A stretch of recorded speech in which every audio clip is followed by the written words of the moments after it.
the flow.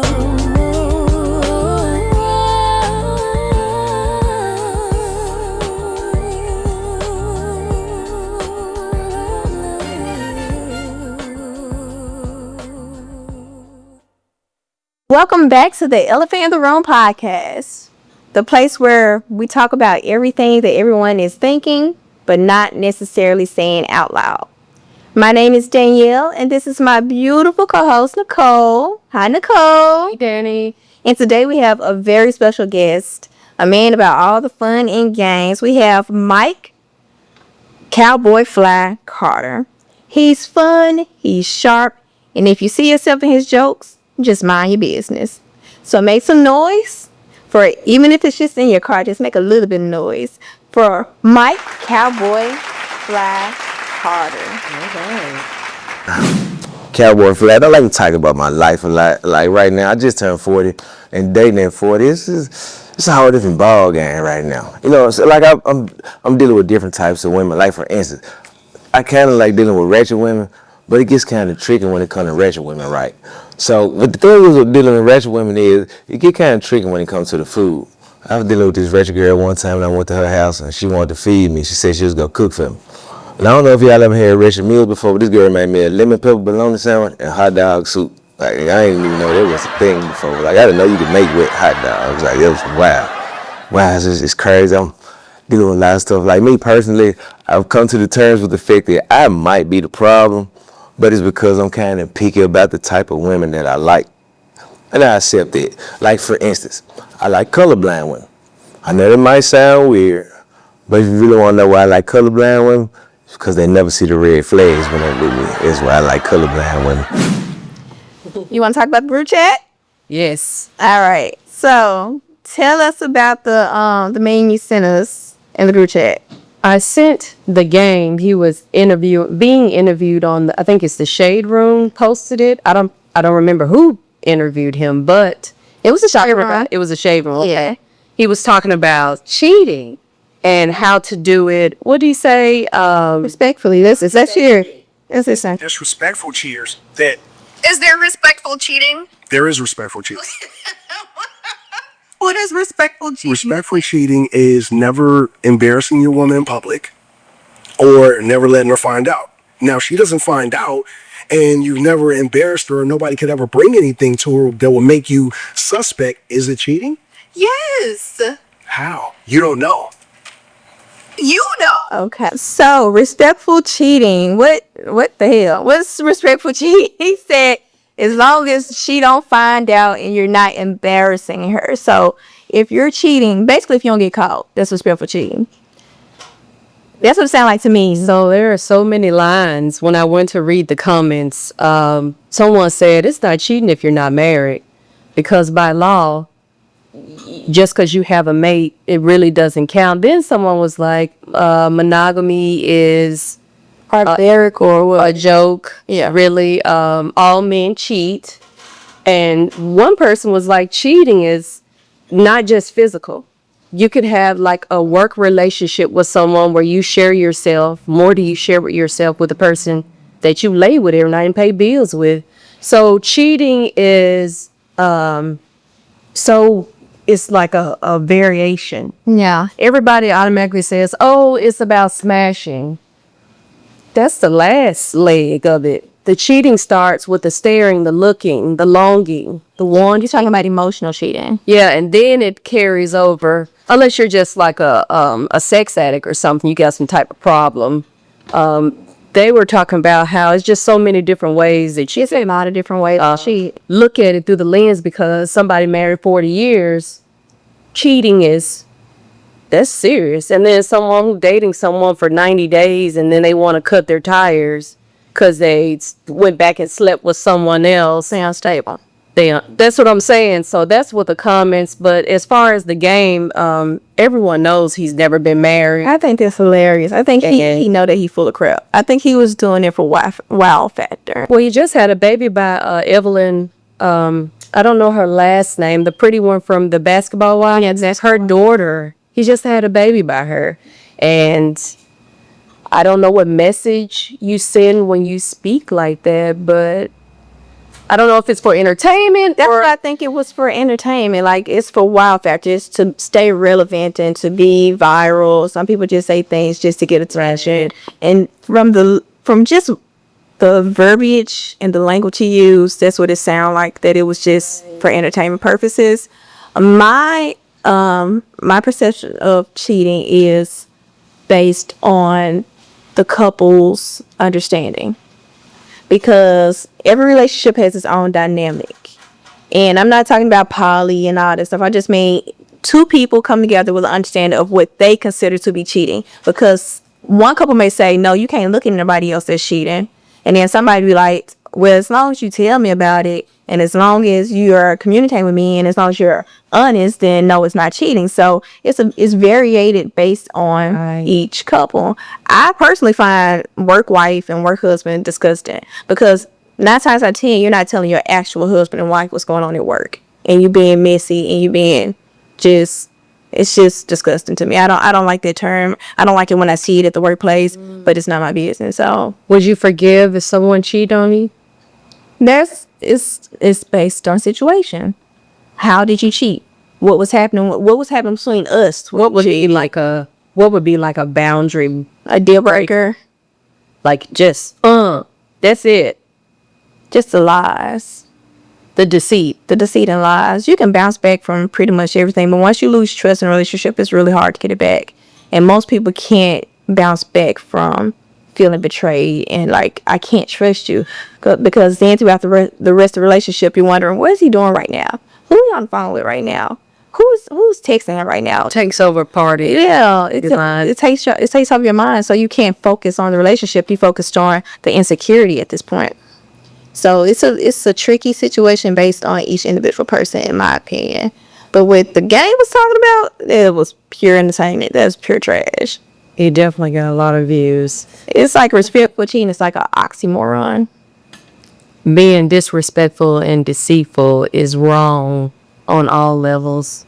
Yeah. So, gang, come on the Elephant in the Room podcast and talk about it with us. Okay, come join us. Yeah, come on in. But today we have a better guest in the game. We have Mike Cowboy Fly Carter. Welcome to the show. Come on in. You got his shoes off. You got his tequila sunrise on y'all. Not doing Welcome. Mike. Hey, everybody. What's going on? Oh, not too today. I'm feeling good. I'm feeling really good. Awesome. So, Mike, Happy to be here. welcome to the show. Happy to be here. Thank you for coming. We always start our interviews off with a icebreaker, okay? All right. All right. So Let me get ready for this. by trade, by nature, you supposed to be quick on your feet, right? All right. So we're gonna start with some questions, some rapid fire questions. All right. So we're gonna ask you some questions. No over explaining. Just answer, okay? Fast and funny. Number 1, worst crowd: drunk or sober but offended? I'm gonna say sober but offended.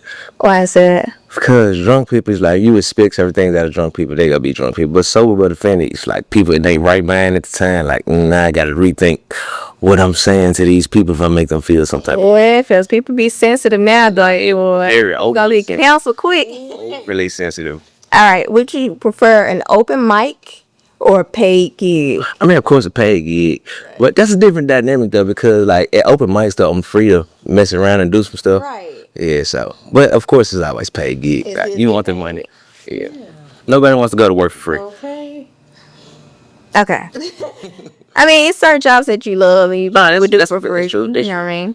Okay, so would you prefer a heckler you roast or ignore? Do you ignore your hecklers or do you roast them? Nah, I roast the heckler. All of them get it. If you being too disruptive, then I'm at work right now. Like, I'm gonna need you to calm down while I do this. Because if you ignore it though, they keep it going, and also too, you got to set the tone for the other comics too.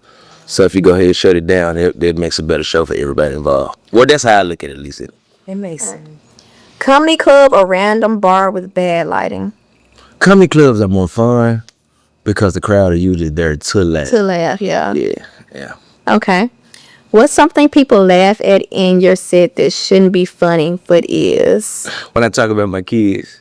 Why should it be funny? Because that'd be the funniest stuff. Yeah, but like if I'm saying fuck them kids like FTK, then like you should laugh at it. But in the grand scheme of things, like I think everybody feel the same way. Look, when I use the acronym, my kids already know what it means. My son was like, I know what that means, Mama. I said, you should. All right, well, I don't use the acronym. I say the words out to my kids. But they know I'm coming though, and I got big kids, so. yeah, your kids are funny. Okay, so be honest. When did you realize you were funny? I always been funny all my life. Like I was class clown. What I was like class clown, but I wasn't the type of class clown that got in trouble. Okay. Like even the teachers would laugh at the things that I said though, so it didn't always get me in trouble. I didn't get in a suspension until I was like in middle school or high school, but I was always class clown, so I always been funny. I can attend to that. For real. Because we went to the same high school, but I'm 1 or 2 years older than you. And we only took choir together. But we still like ran the same circle some kind of way. I don't know how we were in small school, everybody knew everybody. Everybody knew everybody. But I just wanted to be around you because I knew I was going to be crying, laughing, or I was going to cry so hard that I had to pee. Oh my God. That's how, and he not doing nothing but just talking. I don't even think he was on. I don't think he was like putting on. I think he was just like being yourself. And it was just funny as hell. It was just always fun to be around you. So you was just always like that as a kid. I appreciate it. Yeah, this always been me though. That was nice. Okay. Well, were you funny as a kid or a quiet observer? Because, you know, comedians have to be like pretty much aware of what's going on in the room. Yeah. So did you just go off the dome or you just saw an opportunity when something would happen and then? That's basically what it was because like I was a quiet observer in my real life because I was almost like an only child. I was a baby, but my older siblings moved out. So I spent a lot of time by myself like an only child. So I observed everything, but that was almost like my way of releasing like everything that I was seeing when I was around people. You know what I'm saying? So that was You had to entertain yourself a lot. yeah, for sure. 100%. Yeah. That's where imaginary friends come in. Right. Really? Talk about that. Me having imaginary, I think we all did. We did? Was it you? We did. I think so. To my Cabbage Patch Teresa, like she was a real person. You don't have an imaginary friend. You don't talk to yourself at all. No. Why did I think that was normal? No, it probably is. I'm not saying that it's not, but when I talk to myself, it's in my head. It's, I mean, but you might not looked at it like an imaginary friend, but that's basically what it was. yeah, I guess. Yeah, that's what it is. You call it that, but talking to yourself is having an imaginary friend. You your own best friend. I like that. Until we got cell phones, now that's your new best friend. Absolutely. I got saved by ChatGPT. And I talk to her all the time. All right. So tell me about the time when you knew, yeah, I want to be a professional comedian, because you can have a class clown. There's plenty of those, right? But that doesn't necessarily make you a comedian. Not for sure. That's like a skill set. No, 100%. Like, I have always been a student of comedy, but I didn't even know that I was studying comedy. Like, when I was 8, 9 years old, I would watch Def Jam and Comedy View. Whatever stand-up was on, it could be white man, woman, whoever. I just always watch stand-ups in the car. Yeah, HBO, that's my introduction to comedy. So, but I just knew that I wanted to do that. Like, and I thought all comics were like famous, rich. Like, I just thought, I always looked at it like they were superstars. You thought they were? I didn't know the grind, but I just wanted to do that. Who was one of the greatest you felt when you, at that age, not now, but at that age, you was like, I gotta watch this? Martin Lawrence, because my introduction to stand-up was Def Comedy Jam. And he was the ultimate host. Like, he was my introduction to stand-up comedy. And then I got to Eddie Murphy, Rich Pryor, all those guys later, but it was Martin for me initially. So still Martin for you? Yeah, he's up there. You know, now that I watch more stand-up, he's still at the top, but there's more people on my list of my favorites. Probably. Yeah, but he's first. Yeah, for sure. Right. Do you think, remember when the Kings of Comedy came out, then the Queens of Comedy, do you think that the three kings still were, was it one? It was four? Yeah. Do you think that they deserved that title, or do you feel like it should have been like shuffled around to some other more talented or funnier? I think the perspective on that is subjective, because everybody has who they think their own kings of comedy are. They just chose that name for the tour. So I can't go against it. They all were like at the top of their game at the time. Right. So they might have been. They could be your 4 kings of comedy. My 4 kings of comedy could be 4 completely different people. So you be your 4. It kind of goes up and down. But me personally, I'm gonna say my 4 would have to be Richard Pryor, Eddie Murphy, Eddie Griffin, He's so underrated.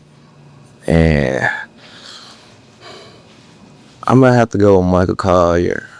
Ooh, Yeah, one of the greatest joke tellers of all time. Yeah, a lot of people, I don't hear that often.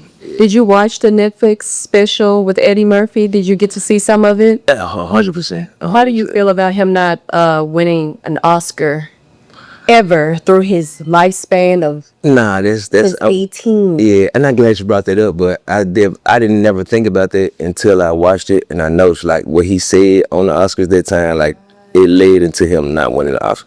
Because there's nothing that acting that Eddie Murphy hasn't done. He deserves an Oscar. Just the Nutty Professor, him playing all those different characters a lot. 4 hours of makeup. That was so epic at that time. That was like very groundbreaking. Yeah, for sure. But he's a trendsetter on so many. Even with comedy though, like him being like the first comedian rock star. Like if you really, Well, if he was an actor, yeah, and if you really think about it, we look at Eddie as like one of these in the comedy world. But if you think about it, we only saw him do stand up twice. that's right. Seen Delirious and Raw. Was he trained? What he ever say will do comedy clubs and all that. So he's a trendsetter on so many levels. 100%. Yeah. Would you ever transition? Would you? That's the goal. That's the goal. I think the goal is for comedy. Well, not for all comedies. I can only speak for me, but I think from comedy to acting is like the transition. Okay. And I'm not against it. I've seen you pay tribute to Eddie Murphy. What you love about That's why I wear leather when I do specials and stuff like that. I put my leather on. 100%. You got that. You're right. You 100% right. Yep. My favorite, hands down, without any question, is Dave Chappelle because you left from house. That's what I like for. Because it goes up and down. Like tomorrow it might be different, but Dave Chappelle Is the conversational shit. Like he's not even trying you. He just in the conversation. He would just stop the show, sit down at the edge of the stage, smoke a cigarette, and have a conversation. Nah, you right. I can't believe I forgot Dave Chappelle's name. Like, it is though. His writing process is so genius. Like the coolest thing I ever seen a person do in comedy is he gave the punchline at the beginning of the joke. Yeah. So the story, everybody back like that was comedy genius. The beautiful husband joke. That's comedy genius. Yeah, I forgot. Dave is like, I guess I forgot about him because he's in a league of his own. I don't compare nobody to Dave. So, but yeah, he's different my all time. I like the way you said. Yeah, for sure. I'm on that. All right. So, what is your? I'm sorry, I don't mean Paul Nichols. What is your aspiration as far as your career set? Because I see you doing your shows. I've even, supported and came in and saw wanted to. Which direction do you want to go in? Because you got people like Jamie Foxx. I don't know if you can sing or not. You sing? Absolutely not. I have no. You got people like Jamie Foxx who, when he came to Memphis, I saw his show. He had just did Ray Charles, the movie, and he had just came out with an album. And he got out there, he did stand up. Then he sang most of the songs off his album. And then he sat down at a baby grand piano and he imitated Ray Charles. He did all this in one concert. So there's so many different ways. Just like with any industry, you can be creative and stay in that industry, but just be in a totally different life from anybody else. How do you see yourself growing in the comedy industry? I think like my main thing is to stay focused on comedy, but more so not just about me. I want to be in a position where I can produce things for like other companies, like kind of what Kevin Hart does. Not to like steal his blueprint though, but I would like to help other companies up and coming that might not have a bigger platform. I want to build a platform big enough to help other companies. Adam Sandler is a good one. Adam Sandler as well. He keeps it. Yeah, he keep his people around. Yeah, he does. When you have good people and when you have a good support team and you have people that got your back, it's easier to keep them. Nah, yeah, for sure. Do you have that support? Yeah, I do. Yeah, I do. And there's some of the people I met since I've been doing comedy, but I got a good team around me of people that I feel like we have similar goals. It's iron sharpens iron type of thing. We don't. Nobody kills nobody pocket. Like we all, what I'm saying? I don't feel like we all got the same goals and we can piggyback off each other's way. Like what is the climate like here versus other places that you visit, or is it easier for you to work at home than it is when you're going out in these strange cities? Like, how is that for you? It's actually easier when we travel. I think that's just like a thing. Like if I go somewhere and I go to a comedy club, like half of them out of town, like, oh yeah, you can go. Not saying that they want to do that here, but everybody knows everybody, so Yeah. you might just go to a show just to like watch. But then also too, we don't have a comedy club here now. Right? We don't have no. Chuckle's been closed for a while. Really? Yeah, the comedy joint closed down. We don't have a comedy club here though, so I think that's a dynamic that's different here as opposed to other cities as well. Yeah, most major cities have at least 2 or 3. At least 2 or 3. Yes. Yeah. I'm behind because We don't have a comedy club. That's another one of my goals too, though. The open a comedy club. But here, start here, and I want to like franchise a comedy club. Yeah. So like a Zanies, Laugh Factory type of thing. Put it in different cities and big markets too. So I'm glad you said that. I'm glad you mentioned that. That's cool. When you're performing, is there anything off limits that you won't talk about, or it's just open for however you feel that day? Or there's a couple things that I won't talk about. name one of them. Because I want to do like rape jokes. Like I don't want to do that. You know what I'm saying? Yeah. Like I stay away from like abortion stuff like that. Though. You know, if somebody can make it funny, like do you? Right. But there's just something that's just cringe to me directly. That is. Who was that comedian that did those kind of jokes? Like he got canceled. What? It was a white comedian. I think he had red hair. What's he? I can't. Louis C.K. No. It was Louis C.K. Yeah. But you know what's crazy? Louis C.K. not even white. He's a Mexican. Yeah. But I'm saying though, like a lot of people don't know that though. But yeah, that Louis. Everybody else a man. You're Mexican. I don't care about the man. If that white man with red hair get on stage and he starts telling rape jokes, it's not funny. That's not funny. No, it's not though. No. It's not, I don't. Yeah, but you got some that will push the envelope, like I said, for their wow factor. Like I said, if that's your thing, do that. But right, that's a little. What's a little? I don't even think about stuff like that in my writing process. Anything else? Is that the only thing? Like, I know your kid's not off limits. That's my main thing right there. Okay, so you know how celebrities, when they get into beefs, they be like, don't bring kids in the situation. So what do you think about that? Because you made jokes about your kids. But I don't joke about other people's kids though. Like not if it's serious though. If we can joke about it, but I won't like punch down on your kids. Like if we angry for real. Okay, so real question: is comedy therapy or is it just trauma with better timing? I mean, that's kind of like the same thing though. Like it is therapy. You know what I'm saying? It's a way to release it, and it's releasing your trauma because that's where a lot of it comes from. Like the funny is your pain and being genius enough to turn your pain into entertainment. Right. That's what comedy is. Turn your pain into entertainment. Because if you think about it, some of the best comics, it's self-deprecation is a thing. Like Kevin Hart, you laugh at him talking about his upbringing. You know what I'm saying? So Eddie Murphy said his dad stopped drinking. Yeah. Like always crack these jokes. And you know about him being drunk? Yeah. Oh. And he was like, my dad quit drinking because of me. Yeah, I guess. Yeah. It was, like a real rough one, but not rough. It was interesting. So who hurt you? Life. My life experiences hurt me. Not so much as hurt me, but it built me who I am as a comic, though. Like I've been married, divorced, got kids. Like everything I've been through in my life is what hurt me.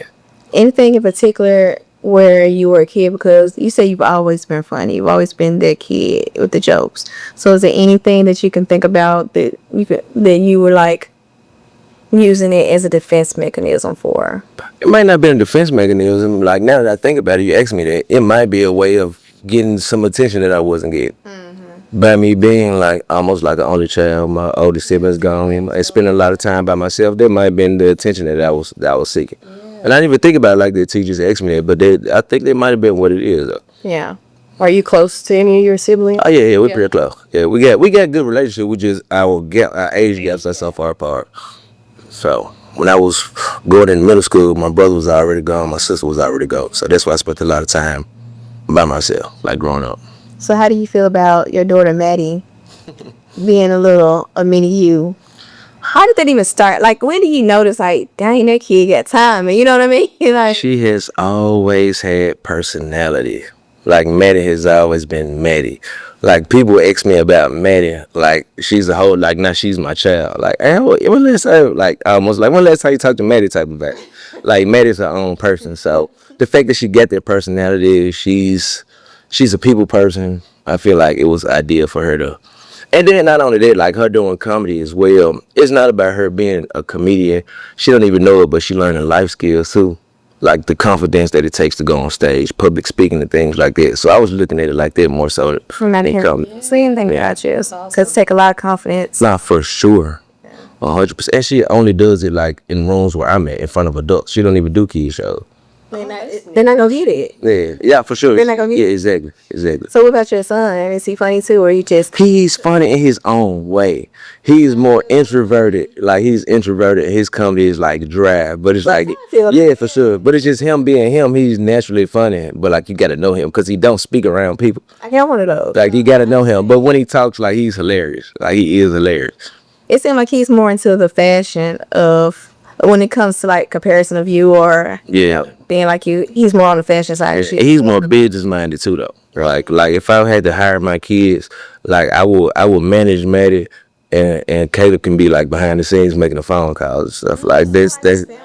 Nah, for sure. Like yeah, it's a dynamic of a team for real. But that's just their natural characteristics though. So Nice. So you really pushing, not pushing, but you're encouraging. Hey, if you want to do this, go. no, 100%, 100%. Like yeah, I want them to be what they want to be. Like I'm not. I mean, as long as you want something positive, you get my support. This episode of the Elephant in the Room podcast was brought to you by Seamless Skin Studio. A one-stop shop for all things wellness and beauty. So I just brought up the fashion part. Are you still doing the toxic clothing line? I'm glad you asked that. I'm about to re-release it top of the year. I haven't announced it yet, but yeah, I'm about to push toxic. I stopped making clothes when I started doing comedy. Not that I couldn't do both, but I was making everything myself, and I didn't want to half-ass either one. So I just put my energy into comedy, but That makes sense. now I'm in a position to delegate the work out. That's right. And keep it up.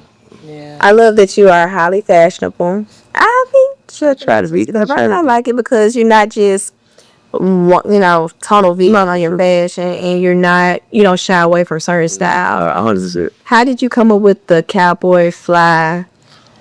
Is it because of cowboy style, or like how did that happen? It's weird how that name came about. Like my friends started calling me Cowboy. It was like a joking type of thing, and we just kind of ran with it. So then I started doing the clothes. I dressed like a cowboy, and people just caught on to it. And the flat part is because, like you said, I'm pretty diverse with the way I dress. I just added flat to the end, and it stuck. And so that's your stage name? Yeah, that's my stage name, Cowboy Fly. Well, I just want you to know, I wear a size medium. I like my shirts a little tight though, so you can make them small. I got you. Fit it on. And Hold me to that. I got you. all right. I got Don't y'all. phone cameras. I got y'all. I'll do something for y'all. All right. Okay. So we're gonna go into our game. Okay. It's called Joker Jail. So this is gonna test your skills, right? Okay. So I'm gonna name a topic. You have 10 seconds to either turn it into a joke on the spot, Okay. or me taking it to joke jail, meaning you're not touching the topic yet. Okay. You think you got it? Yeah, I can do that. Okay, topics. Dating over 40 and go. Day number 40 is the story of my life right now because I just turned 40. So I see what dynamic we're going to. Now, first of all, me at 40 or day number 40 it's kind of hard because I meet women my age and they got their life together. And I don't think that's where I'm at right now. Though. So, like, nah, that's not where I'm at with it. Okay, so social media therapist. You know what I'm talking about? The J. Oh, yeah. Those are my favorite people to dislike. Why is that? Because they know everything, but they don't know nothing. At the same time, the loudest person in the room knows at least. Yeah, that's my favorite people to dislike, social media therapists. Oh, what's this? But I stay tapped in on what they got going on because that's my entertainment for the day. Yeah, let me see what these persons don't know about today. All right, so what about people like Derek Jackson? There was sound like him. Exactly, he's my favorite person to dislike. to your favorite person? Because he draws a narrative. Like his whole narrative is this, and then you turn around and was the complete opposite of the narrative that you were drawing. Absolutely. Yeah, Now his wife taking over. This that is hilarious. That's like me teaching clean living, clean eating, and all that, and then I get caught with a plate of ribs. Like it's exactly that. Like that's what it is. But he still had a following though. Still gotta follow. Big following. Yeah, I don't think I could date a woman that follow Derrick Jackson. That's smart. I can't. Even if she just follow on social media, she If she supports, she agree with you. Thank you. Yeah. All right, next topic. Kids today, this should be easy. Kids today are spoiled, overly spoiled. Overly spoiled. When I say that, like, okay, for an example, look at these prom send-offs. They got designer shoes on. They got Lamborghini. When I went to the prom, I was in a limo, and the side of the limo said MJL was still at home. And we had to have it back that night so they can have a funeral in the morning. They overly spoiled. It's a different dynamic right now. All right, gender reveal parties. Oh my God, y'all reveal. I like gender reveal parties though. It's cool. It's pretty cool though. But what gender reveal parties like? Do you have a gender reveal and a baby shower, or do you combine them? That's my only thing about gender reveals. They the same. I guess they're the same thing. Just the baby shower. We gonna tell you if it's boy or girl. Depends on how much money. Depends on how much money your friends get. That's what it is. You gotta know how much money your friends get, because you gotta combine them or you can separate them. Because if you do two and your friends already gave you get for one, you get mad. Yeah, you have to do this joint online. All right. Therapy speak in arguments. So you're in an argument and then somebody try to diagnose you as narcissistic and insecure. You know, therapy speaking arguments go. I'm kind of like that person. Like, not so much as diagnosing people though, but I'm like very therapeutic. Like I like, this ain't even a joke though. This serious here though. Like I kind of like understand or try to understand where people's mental state is when we arguing and where the disagreement and disconnect come from. So I might be the argument therapist. You might be the problem. I'm not against it. I'm definitely the problem. Definitely. That's what the argument starts there with me. And I don't start the argument. It's always because of me. So yeah, I'm looking at the camera and say I am the problem, and I accept it. All right. Okay. Oh, soft like culture. Okay, when you say soft like culture, like as far as like my woman, like I want my woman to have soft. Like, I want her to be in her soft girl era. Okay, so you gotta make a joke about it. 10. I'm leading to that. Oh, she counted. She slow down a little bit for you. You know, I don't even write my own jokes in 10 seconds, but the fact that you said that lets me know I'm changing my mind about soft life era right now. It's exactly how I feel now. All right. Family group. Oh my God. Family group chats. I don't get nothing about that though. Me and my family don't do. Well, me and my siblings do, and I'm usually the one that's not sending the money. That's all you. No, mine is not about sending money. Mine title I joke. Oh. So you just forcing me about jokes to do. I mess with you. I got the joke. No, but really, in my family group chats, they talk about everything all day and all night, and you just have to discern like when to sure. Because It's like a loan. man, And then everybody work schedules would be different. You got some people that work at night shift. You got some people that work day shift. Like, so it's always going off. You gotta have them alerts. that's so funny because I get off at 5 o'clock in the morning and I send a text right when I get off. And then somebody got to wake up at 6. You to woke them up. Absolutely, yes. Sir. Alarm clock. You the worst favorite cuz. Exactly. Long as the word favorite is in there. All right, men's podcast. You know which ones I'm talking about too. You know I ain't even got to make a joke about that because it's almost a joke in itself. Like, because it's drawing the narrative. I ain't gonna lie. I'm gonna stay away from that one. I'm gonna stay. he tells us Nah, because it's funny enough in itself. I can watch a man's podcast and it's like, it's Interesting with the Kurt Franklin one, and then he had on Ray J, and I was just like, Ray J is hilarious. Ray J got up and walked off. I was like, what? I want to see a podcast with Ray J and Orlando Brown. That would be the most. They were. I didn't know. What's his name with the trying to date Lala? What's his name? Funny man. Dang. Funny Marco. Marco. Both of them was there at the same time? Yeah. I gotta find that. Somebody, please send me that link. I gotta see that. Okay, talking about fellatio and making these faces and head. I gotta see that. Nah, those two funniest people in the world right there. I gotta see that. I gotta see that. I can't believe I ain't seen And that. Ray J was just like, "Can I have another drink?" That wasn't the Kurt Franklin show. Funny Margo. It was Funny Marco and Ray J together. Okay. Yeah, And Orlando Bloom. It's three of them. it's a TikTok I seen it. That's why I. Now I gotta find that. I But gotta Kurt Franklin has a podcast where he get a bunch of men together and they have this big dinner and they talk. And Ray J was on that too. Yes, I want to see that too. he was so. Now Ray J is I don't know if Ray J in character right now. I don't know what Ray J got going on, but it's hilarious though. It might be character, it might be drugs. I don't know. I want to put in either one of them. Might be a mix of both. I mean, in the era now, a lot of these people are in character. Always, because he's We so think they crazy, but yeah, that he know how to get it. The cancel roll. yeah, for sure. Cancel culture.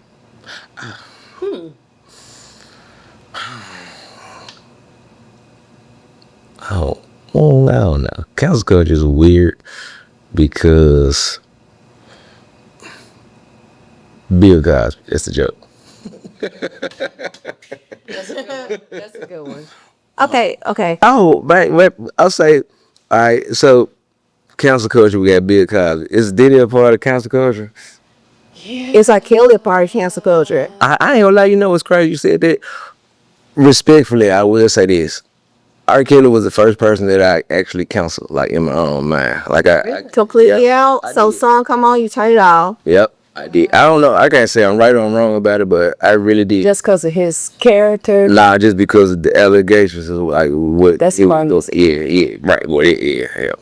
So do you think it was because of the at the time we hadn't come across anything so profound? That might have been what it was. Because we weren't desensitized to it at that time, but now we kind of got desensitized to a lot of stuff. That could have been what it is, though. And if he was alleging now about the same things, I don't think we would have had the same wow factor. Nah, that's true. That might be what it is, though. That might be what it is. Underage, more so Diddy. That Diddy era is not about underage. Right, It's right. about manipulation and deceit, as opposed to the other guy. And then me as a girl dad, though, it hit me different, like as a girl dad, though. So that's kind of why it was significant to me. Rough. Yeah.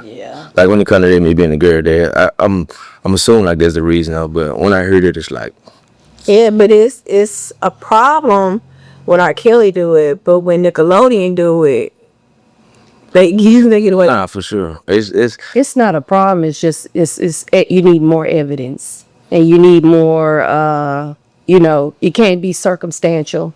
It's like calling you out saying ABC, and I don't have A, and I only have hypothetical, and I only have old news from 1988. Yeah. That's not how. And I think like the comparison with R. Kelly and Nickelodeon is the cultures, though. Like we see more of R. Kelly stuff than we see like the Nickelodeon people things. You know what I'm saying? Like we are fans of R. Kelly more so than Dan Schneider specifically. Mm-hmm. So we go get more information and news on Kelly than we go get. And Dan Schneider's from Memphis. Mm-hmm. Like I'm assuming that you talking about him specifically. Like, but yeah, so I think that's a dynamic that's different too.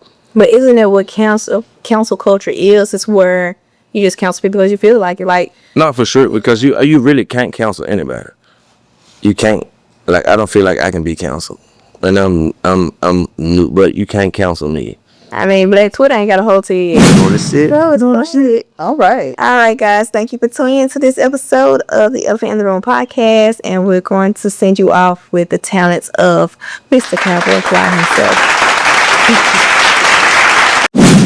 Man, me getting older. Like I said, I'm dealing with single moms now. Like, I'm cool with it, but I don't like dealing with women that like to whoop their kids while they on the phone with me. Like, bitch, call me back. You said like you got some business to take care of, okay? Like me getting a single dad, I get it, but I understand it because I had a mean mama growing up. And it might not be considered a mean mama in my era though, because we got whoopings. Like we got whoopings when I was growing up. Like for instance, like I didn't say my mama was abusive, but she would whoop us with anything. When I say anything, like my mama got mad at me and whooped me with my little brother one time. It's like me when I say I had a mean mama growing up, for real. But now I'm getting older now, so I'm fixing our relationship. Because I know I ain't gonna have my mama forever. She getting older, I'm getting older. And I be in the co-signer sometimes. I ain't gonna lie. I need a co-signer sometimes. Like, but she mess with me. Man, I love my mama. She mess with me. She helped me out. She helped me get a car. She helped me get an apartment. And I don't know if y'all know this or not, but y'all know about the BBLs. They doing this dick surgery thing now. And you can get a payment plan on it. And I got bad credit. I needed a co-signer. And the only person I could think of to co-sign for me was my mama. Can you imagine how that conversation went? I had to call my mama to sign some papers for me to get some dick. And she thought I was coming out of the closet. I had to break it down and explain to her what it was. Like, I had to explain to her. And she didn't get mad when I told her what it was. My whole reply was, if I knew about this, I would co-sign for your dad some dick a long time ago. I don't even want to know my daddy like that, mama. But yeah, speaking of coming out of the closet, 2025, I don't want to, no shade to the LGBT community, but I just feel like there's a lot of things that's gay now that shouldn't be gay. Like, for instance, okay, I'm a healthy person. I eat healthy, I take vitamins. I take men's one of their vitamins. You know, they got women's one of their vitamins. I didn't know they made gay one of their vitamins. I went to Walmart and bought the wrong vitamins one day. You know, even though we got the little rainbow color, I bought the wrong vitamins. I had been taking these just for about a month. Been taking them for about a month. Now, when I realized it was a problem, I was getting ready to, you know, get to know myself a little better. And I was watching porn. Instead of me getting hard, I started getting wet. Like, this when I knew shit was a problem. I had been taking the wrong vitamins. Like, man, it's crazy. It's crazy. Yeah, like I said, I've been dating now. Actually, me being a single dad, I've been living a single mom life now. Like, I get it. First of all, I want to apologize to any single moms for anything that I may have did, because I get it now. I've been living it. Like, okay, so for instance, a girl called me the other day, like, hey, what you doing? I said, man, I'm over here trying to figure out how I'm going to pay this light bill. Like, that's the type of life I'm living right now. I even got flued up. I got flued out, if you know what that means. And I will say this. I can tell the story, but it was a WNBA player. I can tell the story, but I can't say her name because I signed the NBA. But I can tell y'all what happened. It was a WNBA All-Star game. She flew me out, and I didn't even know how this thing worked. But I found out when I got there, she thought she was going to hit this. Like, no, you not finna fly me out and feed me Chipotle all weekend. Think you finna get something this. I'm somebody dead. You gonna respect me. So I started living a single mom life. I started coming up with lies. First night, I said, baby, I got a headache. We ain't doing nothing tonight. The second night, I said, yeah, you keep feeding me this Chipotle. My stomach hurt. We can't do nothing tonight. I ain't started running out of lies. By the third night, I ain't messing around. I told this girl I was on my period. And I ain't forget who I was and what I was there for. Right? Crazy world, crazy things going on. Dating different types of women. Like, I was dating this one girl. I don't even think I really liked her that much, but I liked her physical characteristics. Like, she had a big booty. I ain't gonna lie, that's what it was. She had a big booty. So I stuck around for a minute, and she wanted me to meet her family. And I stuck around, to be honest with you, not because I wanted to be with her, because I wanted to see her mama. I wanted to see where she got it from. So I wanted to meet the family. Went to dinner, everything was going good. Met her mama, Miss Johnson, beautiful lady. Dark skin, long hair. Miss Johnson got up, she walked away. She had nothing in the bag, no ass, y'all. I'm talking about no ass at all. I didn't know what was going on at this point. I know she was adopted or what was going on. Threw me out, fucked me up. But what really fucked me up is when I found out that she got that motherfucker from her dad. And I always say, I was looking at his ass now. Mr. Sean, he was toting a wagon through that. I'm talking about this nigga was knocking over the lamps, knocked the Christmas tree down. Damn, she ain't got no brothers, cause this nigga is dragging a ham through this motherfucker. I'm new to the family, so I didn't know what was going on. So I'm like, I don't know if y'all know it now, but I think your daddy pepper fool, man. She got mad at me. She said, I'm talking about my daddy, he got a medical condition. Like a medical condition. Like, this nigga must get asthma or something. Like, I don't know what making the ass get that fat. All right, Cowboy Fly. You can find me on Facebook. It's Mike Cowboy Fly Carter. I'm on Instagram at cowboy.fly. My TikTok is just Cowboy Fly.